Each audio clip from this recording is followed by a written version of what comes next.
দাঁড়া রয়ে গেছে যাইবি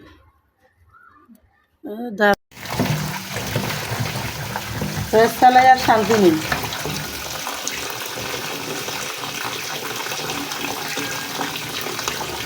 চালাই আর কি শান্তি আছে? ওয়াইফাই না থাকলে কালকে ভিডিও ছাড়তে পারিনি, আজকে এখন আবার কারেন্ট নেই, কি দিয়ে ভিডিও ছাড়বে? আমার ফেসবুক মামা তো বুঝবে না, কারেন্ট নাই, ইয়ে নাই, লাল গুঁড়া বেশ লাল করে দেয় একদিন ভিডিও না ছাড়বে। সিম দিয়ে রান্না করবো আজকে, আপনাদেরকে দেখাবো কীভাবে দিই। 1 চামচ 2 চামচ পরিমাণ হলুদের গুঁড়ো দিয়ে দিলাম আমি, 2 চামচ পরিমাণ মরিচের গুঁড়ো দিয়ে দিলাম। মরিচের গুঁড়ো আমি একটু কমাই দিই। কেন কমাই দিই? আমাদের বাচ্চারা জাল খেতে পারে না, সেই জন্য মরিচের গুঁড়া কমাই দিই।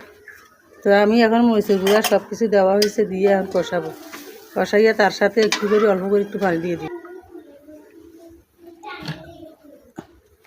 আমি একটু পানি দিয়ে দিব। আমার এখানে ভিডিও করার লাঠি চুলা রান্না তো, আজকে আমি রান্না করি, আমার বৌমা নাই, সেই জন্য আমি রান্না করতেছি। ভিডিও করতে আমার অসুবিধা হইতেছে, এখানে একা একা রান্না করি, রেখাতে আবার ভিডিও করতেছি। তো মশলাগুলা ভালো করে মরিচ, পেঁয়াজ, দুগা জিরার গুঁড়ো, একটু রসুন সব আমি একসাথে দিচ্ছি। আমি রোদের ভিতরে রান্না করতেছি তো সবগুলা দেখাইতে পারতেছি না আপনাদের করে, সেই জন্য বিল্ডিংয়ের ভিতরে রান্না করতে দেয় না, সেই জন্য বিল্ডিংয়ের পাশে রান্না করতেছি, মানে 3 তলার ইয়াতে। তো আমি দেখাইতে পারিনি মশলাগুলো, আবার সবগুলা। এখন আমার মশলা কষানি হয়ে গেছে, আমি ওলা সিমগুলো দিই। তো আপনারা আমার মতো এরকম সবজি রান্না করলে মশলাগুলো ভালো করে কষাই ফেলবেন। কষাই ফেলে সিম আলুগুলো দিয়ে দেবেন, দিয়ে ভালোভাবে ভালো করে কষাবেন। কষানো হয়ে গেলে উপর মাছ কষাই দিলে হবে। সবজিগুলো ভালো করে কষাইতে হবে, ভালো করে আপনারা কষাবেন। কষাইয়ে একবার আলু সিম সিদ্ধ হয়ে যাবে, সিদ্ধ হয়ে গেলে তারপরে মাছগুলো উপরে ছিটিয়ে দিলে হবে। এভাবে রান্না করবেন, সবজি খেতে ভালো লাগবে। সবজিগুলো কষানো হয়ে গেছে, পানি দিয়ে দিছি, এখন মাছগুলো উদ্দি বসাই দিব।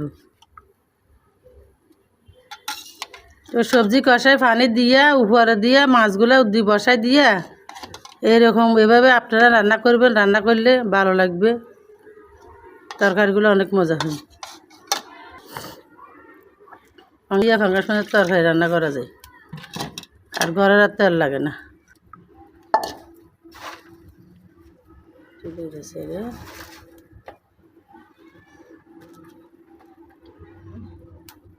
সবজি রান্না হয়ে গেছে, বুদ্ধি বসাই যাও, কারণ আলু আর ইয়ার সিদ্ধ হয়ে গেছে। তো একসাথে টমেটো সহ দিয়ে দিতেছি।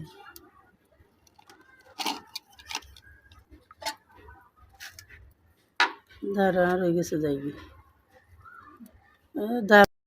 দাঁড়া রয়ে গেছে যাইবি।